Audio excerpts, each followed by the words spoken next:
Ladies and gentlemen, this is Kinetic Impressions Movie Reviews. I'm Arnie. And I'm Andy. Today we're going to be reviewing Space Jam: A New Legacy, a.k.a. a long-ass commercial for WB, HBO Max, and and LeBron James. That's exactly what this movie is. It's exactly what this movie was built to do. Personally, coming into this movie, I didn't expect much. And I pretty much got exactly what I expected from this movie. Aside from the fact that it was actually, aside from the fact that it was kind of a Tron movie, it was also the plot actually made more sense than Tron. And then the last act of the movie was ultimately enjoyable. I kind of had some fun with it. The Looney Tunes were way better actors than LeBron James. And there was definitely some fun stuff with them, for sure. Ultimately, but it's not terrible. And I had moments that I enjoyed. Drew, what did you think of that, about this commercial for the WB? This commercial for the WB was just a commercial, man. The whole time, I did not for it. I didn't like how they changed some things that are iconic, and then they veered off a lot from the original, and I think like if you had just made it like the original, with a very LeBron presence, I think it would have been fine. I think it would have been better, but like it just veered off too much as a sequel, and I just think I didn't like it. Yeah. So the nuts and bolts of this story is just it's just really ham-fisted. You could tell it was this movie was made ham-fisted, and it was put together by a studio and by LeBron to be it's crazy how much hero worship there is in this movie for LeBron James, and just how much showmanship there is about the fucking Warner brand. It's just fucking in there. It's crazy. But through line for everything through this movie, LeBron James is a terrible actor. I give some credit to the Looney Tunes. I had fun with some of their stuff. Shout out to Wile E. Coyote. Brought it in at the last act with 1,000 points. Also, probably had more personality with him being able to talk through signs than a lot of the other Looney Tunes. Yeah. I'm going to tell Wile E. Coyote kind of had an arc. And there's definitely some things about the Toon world and shit like that I actually had fun with. I didn't think it was terrible, and I have to say that during some of the real on the court shit, I had some fun and had some laughs. I don't know why I feel ugly about that or kind of gross about it, but it's the truth. It's the truth. I can't say that I didn't enjoy all of it, but I did. There's some fair amount of funny stuff here. What's funny? It is a Tron movie that actually makes more sense than Tron in some ways. Don Cheadle is the bad guy. I gotta say, I enjoyed him chewing as much scenery as he did. Yeah. He's just, because he knows what kind of movie he was in, and he just was like, fuck it, let's just go all out. And probably the funniest line that James had, I'm just gonna say it, we're not gonna do a spoiler section, it's fucking Space Jam. It's when LeBron just says he notices Don Cheadle has the fucking evil fucking virus robot thingy, and he just goes, what, the computer's black? It's the funniest thing. The kid who plays LeBron's son, way a better actor than LeBron, and fucking carried the first half of this movie, for sure. Also, I'll give the movie this: it is filled to the brim with eye candy. They put as much money as possible to the last act of this movie, and you can see it. There's some really enjoyable set pieces. I think there's some really funny stuff. And I think that really just comes from the people who are actually running the Looney Tunes brand really having fun and just trying to bring the Looney Tunes crap out. And I think there really is some really cool, enjoyable sci-fi, action set pieces. And you could totally freeze frame half of this movie during the court sequence and just kind of pick out all the villains and stuff and like that. And it's weird because most of the time the people in the background are really just doing this all of the time. Yeah. Just all the time, always. It was obviously B-roll shot, right? B-roll shot all the time. I don't know. For sure. So there's a lot about this movie that just is really kind of ham-fisted and put together. I think the people who did the work in this movie to kind of really bring things up and elevate it is the Tunes. I like the Tunes. I just do. Bugs Bunny brought some levity. Everyone kind of did their work. And acting opposite LeBron James they were all better. I think because LeBron was in this movie, it made the Tunes better. As in, like, they were just better actors in total and in scope and stuff, for sure. Did you get any nostalgia from this movie? Like this, there really isn't anything memorable about this flick, right? Like, do you remember the original Space Jam? Did you enjoy that one? I mean, we were kids. Yeah, I love that one. And like that's there's some problems. There's like I'm gonna say there's a couple problems that I have with it. And like first of all, who's the sexy girl? Bugs Bunny. Lola Bunny. Lola. I think it's Lola Bunny. Yeah, like why did we have to like make her not sexy anymore? So I remember that. I know the controversy, but the thing is, like, people were like sharing an image. That image is literally it was literally porn fan fiction. Yeah, it's not literally the way she looked more like the character that we saw in this one. Right. With just longer shorts. She definitely had shorter shorts in the first one. I actually enjoyed her storyline. She was a fucking Amazon. She was fun. I actually thought her introduction was fairly good. I actually really liked that. That's one of the things that I liked about this. Because, again, this is a fucking whole commercial for Warner Brothers properties that are currently in production. And, AKA, there is a Matrix. There's a Matrix reference. There is a Wonder Woman reference, which is like I think one of the better sequences in the movie. They literally brought in Michael B. Jordan. Like they literally brought him into the fucking house. Oh my god! Oh, you're so right. Then there's a Superman in this, and there's a Wonder Woman. You're right, he man. Was like probably just hanging out in the office one day, and they were like, "Hey, man, you want to be in Space Jam real quick?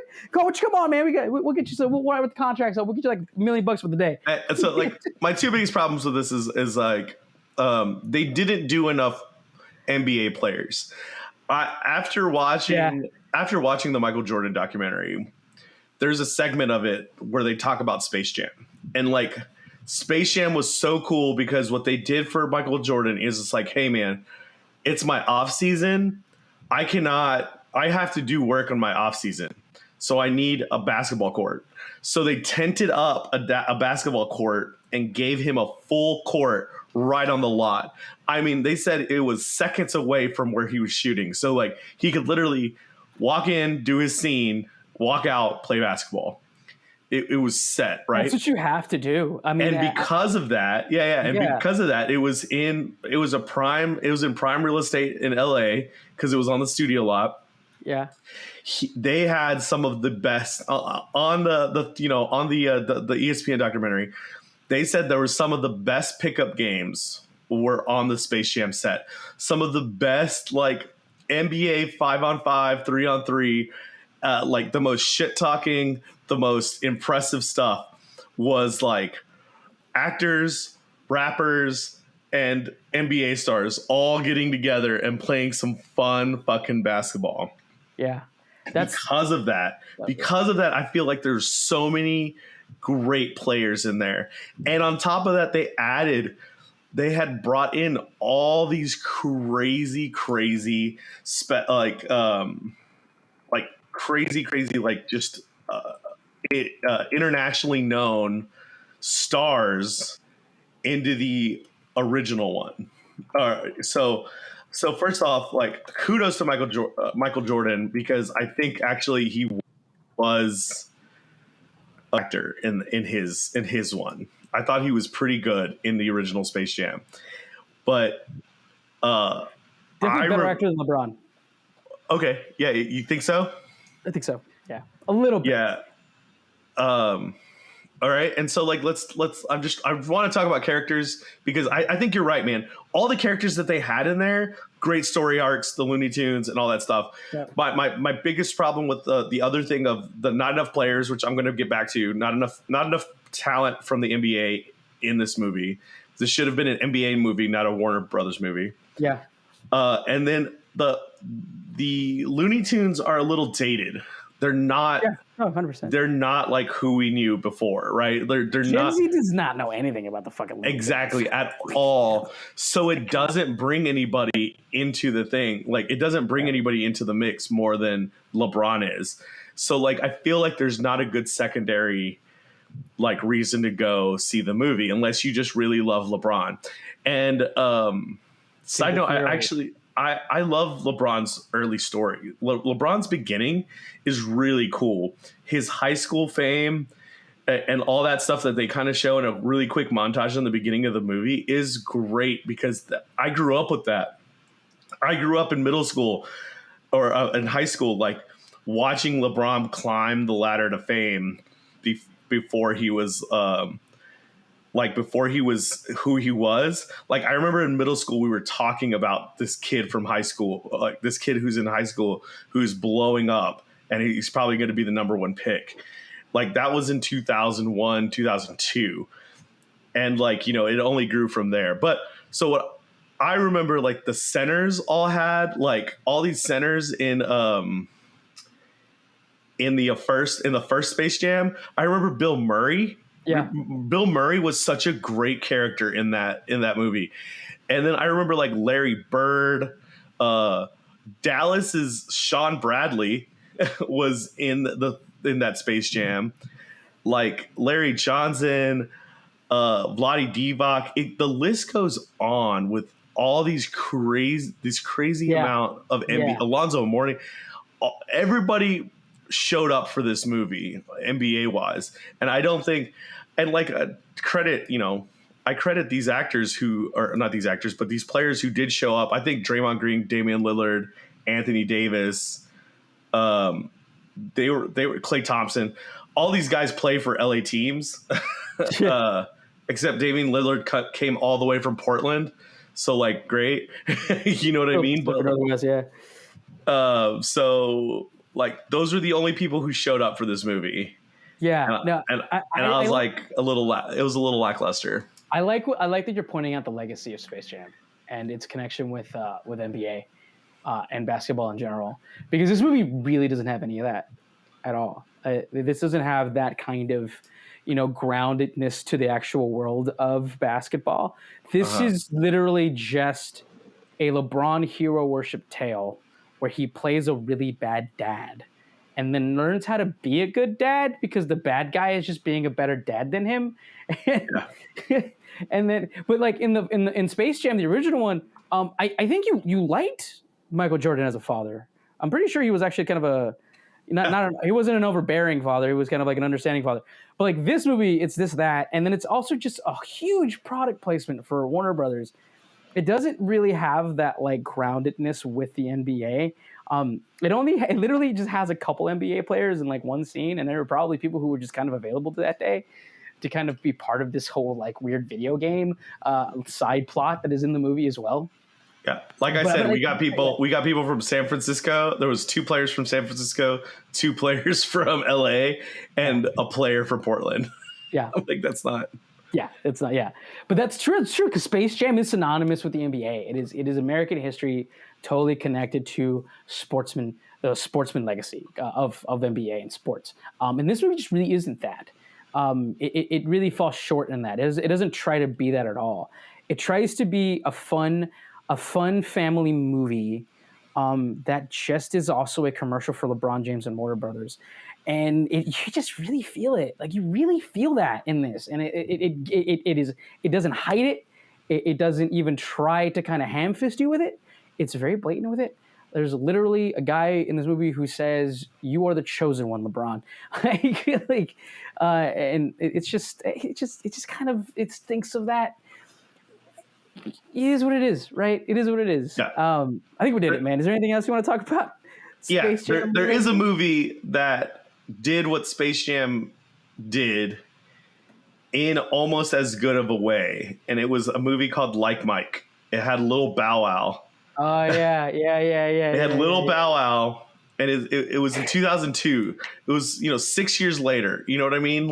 Yeah. And I thought it was great. I just want to talk about it real quick because what was great about it is like they brought the favorite NBA stars. They didn't bring who was available. Like, they paid some money out to just get these guys. They brought Vince Carter, hometown favorite for Dallas, Michael Finley, hometown favorite for Houston, Steve Francis, Allen Iverson, Jason Kidd, also the new Dallas Maverick coach, but he played for the Nets then. they had Tracy McGrady, who is known for playing for Orlando, the Raptors, and Houston. Steve Nash, Dirk Nowitzki was in it. Both Dallas favorites. Gary Payton, Wow. Jason Richardson, Rasheed Wallace, Gerald Wallace, Chris Wallace. They brought so many people. There was more players than that, but like there was such fun moments with real NBA stars in it that I thought that movie like really hit home. And I thought people would kind of take what happened in the original Space Jam and in things like Mike, and I thought they would like do that because I think it's just something left to be said that like there's something left to be said that like this movie has not been done in a while in the new generation of NBA, and I think it should be.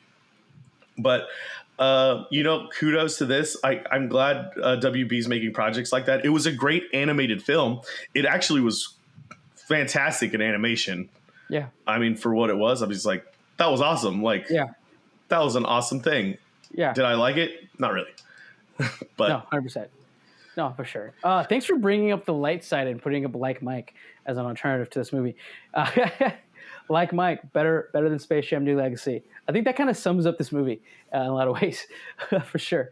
Ladies and gentlemen, thank you so much for watching. Please comment, subscribe. Let us know what other basketball movies we should watch, or what any other recommendations for movies like that we could watch as well, and any other sports movies too. We should probably try to get one of those in one of our reviews as well.